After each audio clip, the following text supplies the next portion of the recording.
yeah, boy, the mother-fletching saga of Battlefield continues. Ha ha ha. Just when we thought the franchise had hit rock bottom with Battlefield 2042, here comes Battlefield 6, ready to dig a little deeper. The developers promised us a return to form, but instead we got a game that feels more like a desperate attempt to recapture past glories. It's as if they took a look at the previous failures and thought, let's do that again, but worse. The irony is palpable, and the fans are left scratching their heads, wondering how a franchise with such a rich history could stumble so spectacularly. One of the most baffling aspects of Battlefield 6 is its identity crisis. The game seems to be torn between wanting to be a classic Battlefield experience and trying to innovate in ways that just don't work. The map design is a perfect example of this whiplash. One moment, you're in a sprawling urban environment, and the next you're in a desolate wasteland that feels like it was designed by someone who's never played a Battlefield game. Then there's the live service model, which has become the industry standard but feels more like a mirage in Battlefield 6. The promise of continuous updates and new content is enticing, but the execution has been lackluster at best. Players are left waiting for meaningful updates while the game feels stagnant. And let's not forget the parasitic side modes that seem to sap the life out of the main game. Instead of enriching the Battlefield experience, these modes feel tacked on, like an afterthought. They're designed to lure players in with flashy gimmicks, but they often end up being more of a distraction than anything else. It's as if the developers thought, let's throw in some mini-games to keep people busy, without considering how these modes fit into the overall experience. The result? A fragmented game that feels less like a cohesive whole and more like a collection of half-baked ideas. Broken trust is another significant hurdle for Battlefield 6. After the debacle that was Battlefield 2042, players came into this new installment with a healthy dose of skepticism. Unfortunately, the game has done little to restore that trust. Technical debt looms large with bugs, glitches, and EOMM that seem to plague every corner of the battlefield. Players are left wondering if the developers learned anything from their past mistakes of Battlefield 2042 and Call of Duty, or if they're just doomed to repeat them. Weapon balance is another area where Battlefield 6 stumbles. The meta feels off with certain weapons, like SMGs, dominating the landscape while others are left in the dust. Bullet damage on every other class of weapon is lower than normal for its rate of fire. Players are prohibited from experimenting with different loadouts due to the sharp fall-off from meta weapons competitiveness. It's a classic case of the developers needing to take a step back and reassess their approach. And can we talk about bloom? In a first-person shooter, bloom should be a dirty word. Yet here we are, with Battlefield 6 embracing this mechanic as if it's a badge of honor. The result? A frustrating shooting experience where skill is overshadowed by random chance. Players are left feeling like they're fighting against the game itself rather than their opponents. It's a design choice that feels out of place in a franchise that has always prided itself on skill-based gameplay.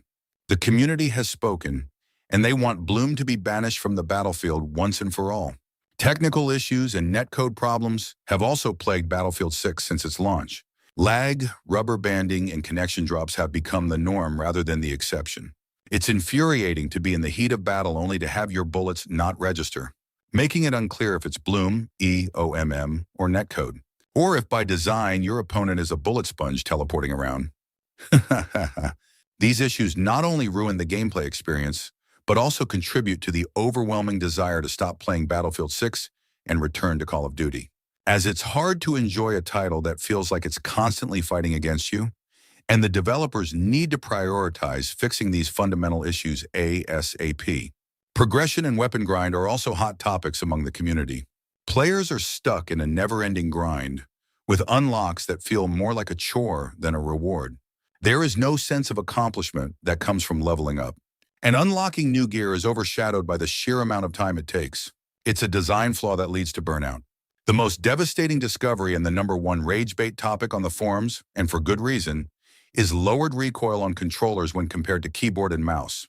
In Battlefield 6, the disparity between inputs has shifted from balanced to what many PC veterans are calling soft aimbot. Data miners discovered back in December 2025 that controller inputs in Battlefield 6 have a hidden 0.75x vertical recoil multiplier, which lowers recoil. When combined with the game's high visual recoil, screen shake, mouse and keyboard players effectively lose track of their target while fighting the gun, whereas controller players have a smoother camera view mechanically baked in, along with recoil reduction. The real issue isn't just the recoil, it's the 0 millisecond tracking on controller. If an enemy strafes, a human on a mouse takes around 150 to 200 milliseconds to react and adjust. During that split second, they miss shots. On controller with rotational aim assist, reaction is instant. They don't miss shots. In Battlefield 6, the insidious part of engagement-optimized matchmaking is the visual clutter that is applied as you fire while aiming down sight.